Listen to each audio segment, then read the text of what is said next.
Nekateri se znajdejo in iz stare zelenjave in sadja delajo precenjeno umetniško delo. Mi kuharji se znajdemo in vso staro sadje in zelenjavo porabimo. Zelenjava je zaradi svojih fizičnih lastnosti najbolj podvržena temu, da hitro roma v smeti. Poskrbi z odgovornim ravnanjem, da jo pravilno shranjuješ, obrezuješ in pravočasno uporabljaš.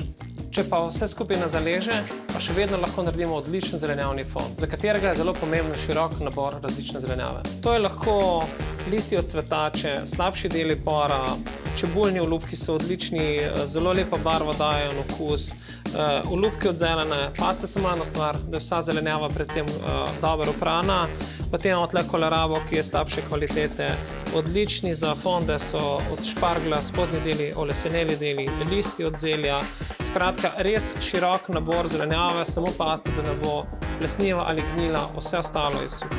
Vso zelenjavo, ki imamo, zrežemo na kar se da podobne kose, zato da se nam med peko ne bo zažgala in bojo vsi kosi enakomerno zapečeni.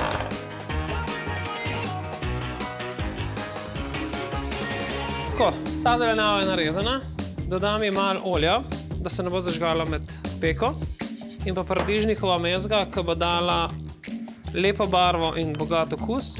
Zdaj zelenjavo zelo dobro premešamo, postavimo v pečico, pečemo od 1 do 2 ure na 150 stopinj. Seveda pa odvisno od količine zelenjave, ki jo imamo, in pazimo, da dobimo res lepo rjavo barvo.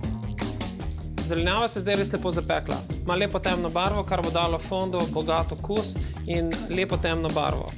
Damo jo v lonec za hladno vodo. Vse fonde, ki kuhate, vedno dajte v hladno vodo. Dodamo še kozarec belega vina, suhega, zelišča, tle imamo timijan, rožmarin, lovor in pa cel črn poper. Če slučajno nimate vseh teh svežih zelišč, lahko katerega spustite, lahko date pa tudi kakšnega suha. Fond počasneje vre 3 do 4 ure, na koncu ga precedite. Fond je zdaj gotov in je pripravljen za nadaljnjo uporabo. Z njim lahko zalivate juhe, testenine, rižote. Je ena od malih skrivnosti nas kuharjev, s katerim si boste tudi vi doma izboljšali ljudi, naredili bolj sočne in jih dvignili na višji nivo.